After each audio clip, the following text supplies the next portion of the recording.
শাবে বারাতে রোজা রাখা ও হালুয়া রুটি করা যাবে কি যাবে না? মাযহাবীদেরকে বলতে যে বেটা বলছে শাবে বারাতকে কেন্দ্র করে যদি কোনো ব্যক্তি একটা রোজা রাখে তো জাহান্নামী হওয়ার জন্য ওটাই যথেষ্ট। মানে ভাব দেখে মনে হয় জাহান্নাম আর একটা ওর বাপ বানিয়ে রেখেছে দুনিয়াতে, এমন আমার ফতোয়া দেয়। এই জাহিলের ফতোয়া শুনে কিছু লোক শাবে বারাতের রোজাকে অবৈধ মনে করে। তবে আমি আপনাকে বলতে চাই, কোন লামাযহাবী শর্তনামা লেখো, তারা লিখে দিবে শাবে বারাতকে কেন্দ্র করে যদি রোজা রাখা হয় তাহলে সেই ব্যক্তি জাহান্নামী। আর আমরা প্রমাণ করব শাবে বারাতে রোজা রাখা সওয়াবের কাজ, নেকির কাজ। যদি কোন লামাযহাবী উক্ত বিষয় নিয়ে খোদা না খাস্তা ভুল করে ময়দানে চলে আসে, তাদের কিতাব থেকে তাদের 7 নাসলকে বিদাতি প্রমাণ করব, তাদের 7 পিঢ়িকে জাহান্নামী প্রমাণ করব। এই জন্য পৃথিবীর মুসলমান লামাযহাবী বলতে চাই শাবে বারাতে রোজা রাখলে জাহান্নামে যাবে। আমি বলবো বেটা তোমার বাপের কিতাব পড়ো। সমস্ত লামাযহাবীদের আপন বাপ শতালাও নয়, শতালাও বাপ হয়, চাচতো চাচা মাচা হয় কি হয় না, ওগুলোকেও বাবা বলে। একবারে ওদের আপন বাপ। ইবনে তাইমিয়া নিজের কিতাব মাজমুয়া ফাতাওয়ার মধ্যে লিখেছে, ইকতিদাউল সিরাতাল মুস্তাকিমের মধ্যে লিখেছে, কি লিখতেছে? শাবে বারাতে রোজা রাখাও যায়, রাতে ইবাদত করাও যায়। সুবহানাল্লাহ সুবহানাল্লাহ। তো তোমার বাপের উপরে জাহান্নামের ফতোয়া লাগাও। তো তোমার আব্বা ইবনে তাইমিয়া যদি জাহান্নামে যায়, তোমরা তাকে ইমাম মানো, তোমরা তাকে নিজের গুরু মানো, তো তোমার বাপ গুরু, তোমার ফতোয়ায় জাহান্নামী, তো তুমি কোথায় যাবে? গুরু যদি জাহান্নামী হয় তাহলে 4000 জান্নাতি হবে। শুধু তাই নয় মুসলমান, এই লামাযহাবী শয়তানদের গুরু আব্দুর রহমান মুবারকপুরি তোহফাতুল আহওয়াজের মধ্যে লিখেছে, শাবে বারাত হাদিস দ্বারা, সহিহ হাদিস দ্বারা প্রমাণিত। শুধু তাই নয়, লামাযহাবীদের মুহাদ্দিস আব্দুল্লাহ রুপড়ি নিজের কিতাব ফাতাওয়া আহলে হাদিসের মধ্যে লিখতেছে, শাবে বারাতে রোজা রাখা উত্তম কাজ। জোরে বল সুবহানাল্লাহ সুবহানাল্লাহ। ওদের মুহাদ্দিস লিখছে উত্তম কাজ, ওদের বড় ইমাম ইবনে তাইমিয়া লিখছে ইবাদতের কাজ, সওয়াবের কাজ, জায়েজ কাজ, উত্তম কাজ, নেকির কাজ। আর কলকাতার পাঁঠা বলছে না জায়েজ, জাহান্নামে যাবে। তো লিখে দাও তোমার বাপ ইবনে তাইমিয়া জাহান্নামী, আব্দুল্লাহ রুপড়ি জাহান্নামী, লিখে দাও। তো শুনো ना तुम सदमे हमें देते, ना यूं बदमाराइया होती, ना खुलती राजे सरबत्ता, ना यूं रुसवाइया होती। सारा पृथ्वीर माटीते मुसलमान एमन कोनो माয়ের लाल जन्म হয়নি, কিয়ামত পর্যন্ত জন্ম হবে না যে শাবে বারাতের রোজাকে অবৈধ প্রমাণ করবে। আল্লাহর নবীর হাদিস, মুহাদ্দিসিনে কিরাম হাদিসকে হাসান বলেছেন। কিতাবটির নাম মিশকাতুল মাসাবি। আরো একাধিক কিতাবের মধ্যে হাদিস সাহিবে মিশকাত অধ্যায় কায়েম করেছেন বাবু ফাজাইলে নিসফে শাবান, শাবান মাসের অর্ধেক তারিখের ফজিলতের পরিচ্ছেদ। কিতাবটি উঠান ইমাম তাবরানী শরীফের মধ্যে সহিহ সনদে হাদিস লিখেছেন। ইমাম হাইসামি মাজমাউ জাওয়াইদের মধ্যে হাদিসটিকে উল্লেখ করে সহিহ বলেছেন। আল্লাহ পাক নিজেই আল্লাহ পাকের হাবিব রাসূল পাক বলছেন, আল্লাহ তাবারাক ওয়া তাআলা শাবে বারাত শাবান মাসের মধ্যম রজনীতে অর্ধেক তারিখের রাত্রিতে মহান রব্বুল আলামিন প্রথম আকাশে নিজের বান্দার প্রতি দৃষ্টিপাত করেন।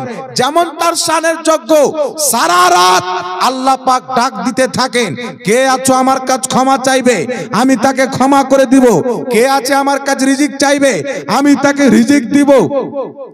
আল্লাহর নবী বলছেন, সারা রাত্রি আল্লাহ পাক বান্দাকে ডাকতে থাকেন, এমন কি যে আল্লাহ পাক হিংসুক ব্যতীত, মুশরিক ব্যতীত নিজের বান্দার সমস্ত গুনাহ শাবে বারাতের রাত্রিতে ক্ষমা করে দেন। সুবহানাল্লাহ সুবহানাল্লাহ। হালুয়া রুটি, কোন ওয়াহাবি যদি বলে হালুয়া রুটি খাওয়া যাবে না, তাহলে 2-4টা গরু ধরে ওর মুখে পেশাব করিয়ে দিবে। কারণ ওয়াহাবিদের ধর্মে গরুর পেশাব, ছাগলের পেশাব, মুরগির পেশাব এগুলো সব হচ্ছে পাক। ছাগলের লাদি, গরুর লাদ, তারপর আপনার মুরগির পাখানা, এগুলো ওয়াহাবিদের কিতাবে, ওয়াহাবিদের ধর্মে হালাল। ওয়াহাবিদের গুরু ওয়াহিদুজ্জামা হাদিয়াতুল মাহাদি কিতাবের মধ্যে লিখছে, যেইগুলো পশু পাখির মাংস হালাল, তার পেশাব পাখানাও হালাল। কথা বুঝতে পারছেন? তো ওকে বলবেন যে আমরা হালুয়া রুটি খাবো, তুই মুরগির গু খা, ওটাই তোদের কপালে আছে। কিন্তু হালুয়া রুটি কোথায় থেকে আসলো? হালুয়া রুটি আমার নবী খেতেন, হালুয়া নবীর পছন্দের খাবার, রুটি নবীর পছন্দের খাবার। ইবনে মাজাহ শরীফের মধ্যে একটি অধ্যায় আছে, অধ্যায়টির নাম হলো বাবুল হালুয়া, হালুয়া খাওয়ার পরিচ্ছেদ। সেই পরিচ্ছেদে হাদিস قالت عائشة صديقة رضي الله تعالى عنها كان النبي صلى الله عليه وسلم يحب الحلوى والعسل। মা আয়েশা বলেন আল্লাহর নবী সব চাইতে বেশি হালুয়া খেতে ভালোবাসতেন, সুবহানাল্লাহ সুবহানাল্লাহ, আর মধু খেতে ভালোবাসতেন।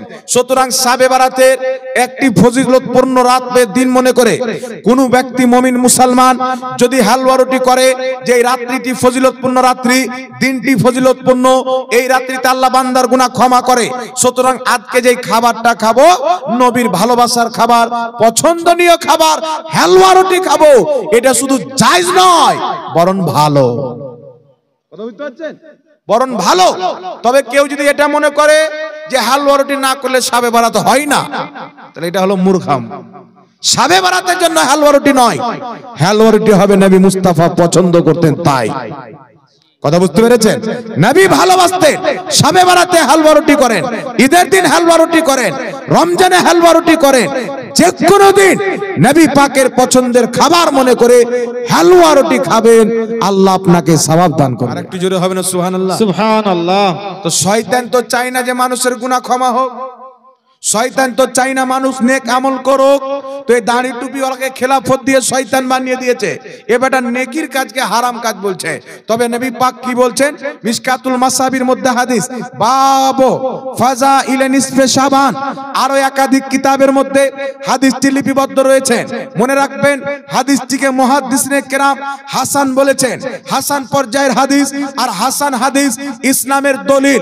আল্লাহর নবী বলছেন, এই পৃথিবীর মানুষ সুমু নাহারাহা ওয়া কুমু লাইলাহা, শাবে বারাতে শাবান মাসের অর্ধেক তারিখে দিনের বেলা সুমু নাহারাহা, দিনের বেলা রোজা রাখো, ওয়া কুমু লাইলাহা, রাত্রি বেলা ইবাদত করো।